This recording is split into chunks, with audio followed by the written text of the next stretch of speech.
आध्यात्मिक कहानियों के संग्रह में आपका स्वागत है। चलिए शुरू करते हैं आज की कहानी। एक दफे शिव जी और पार्वती जी गंगा स्नान के लिए जा रहे थे। तो वे शंकर जी ने कहा, पार्वती आज क्या है? आज सोमवती अमावस्या है। सोमवती अमावस्या को सब गंगा नहाने जा रहे हैं। हाँ, सब गंगा नहाने जा रहे हैं। सब गंगा नहाने जाएंगे तो कैसे काम चलेगा? ये सब स्वर्ग जाएंगे। उन्होंने कहा, हाँ पार्वती, कहते तो ऐसा ही है कि ये सब स्वर्ग जाएंगे। ये सब कैसे स्वर्ग जाएंगे? उन्होंने कहा, शंकर जी, आप मुझसे मजाक कर रहे हैं। ये सब स्वर्ग जाएंगे तो इतने सब कहाँ समाएंगे? उन्होंने कहा, तुम्हें विश्वास नहीं है? उन्होंने कहा, मुझे तो विश्वास नहीं, लाखों व्यक्ति स्नान करने जाएंगे। मुझे तो ऐसा मालूम पड़ता है कि ये जो भीड़ जा रही है वह ऐसी है जैसे कि मेले पर भीड़ होती है।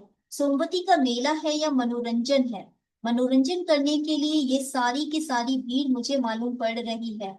और इनमें से एक भी ऐसा नहीं जो स्वर्ग में जाएगा और उसकी मुक्ति मिलेगी और वैकुंठ मिलेगा। पार्वती ने कहा, इसमें मेरा दिमाग काम नहीं करता। अच्छा, चलो तो मैं तुम्हें दिखाता हूँ कि वे सब स्वर्ग जाएंगे। अब कौन जाएंगे, कितने जाएंगे, यह फैसला वही भीड़ में होगा। पार्वती ने अपना तो रूप बनाया था।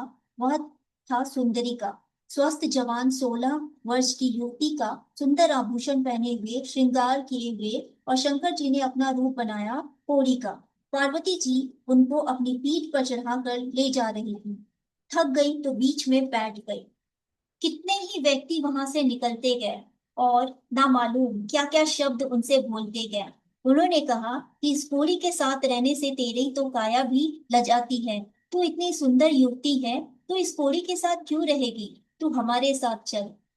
हमारे यहाँ गाड़ियां हैं, हमारे यहाँ खाने पीने की अच्छी व्यवस्था है। कोठी और न जाने क्या क्या लोभ लालच दिखाते हुए चले गए। पार्वती जी ने नतमस्तक होकर सिर नीचा कर लिया और दुखी होने लगी कि हे भगवान, क्या ये ही भक्त है? भक्त ऐसे होते हैं क्या? यही बैकुंठ में जाएंगे क्या?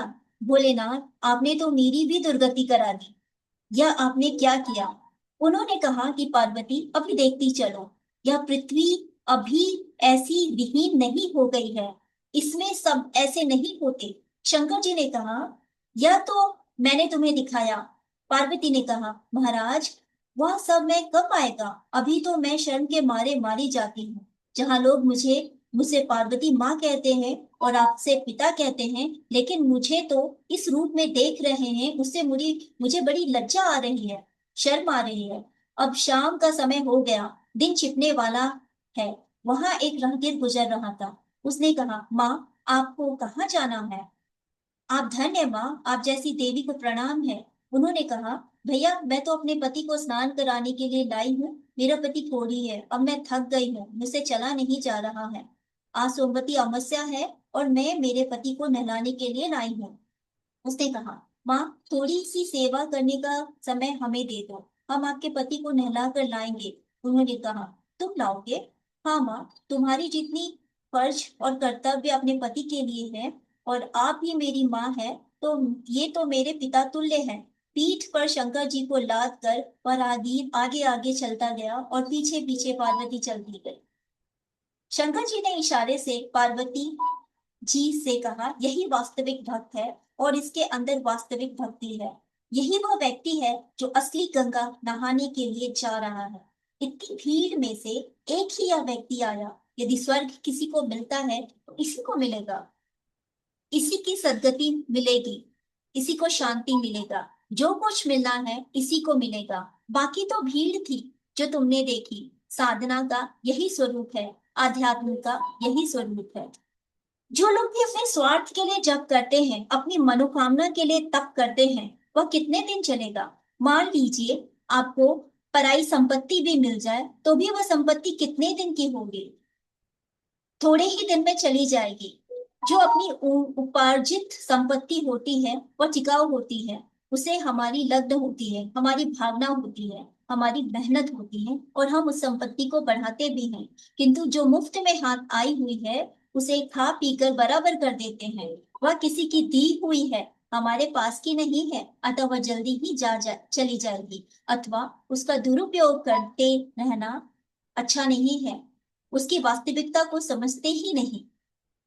हम अपने भौतिक सुख के लिए बीबी चाहिए, हमें बच्चे चाहिए, हमें पैसा चाहिए, इसी के लिए जप और ध्यान किया जाता है। वह सार्थक नहीं होता, वह व्यक्तिगत नहीं होता। अतः जो व्यक्तिगत हो गया, उसमें वह सुख नहीं है, वह शांति कहाँ है, वह उपलब्धि कहाँ है।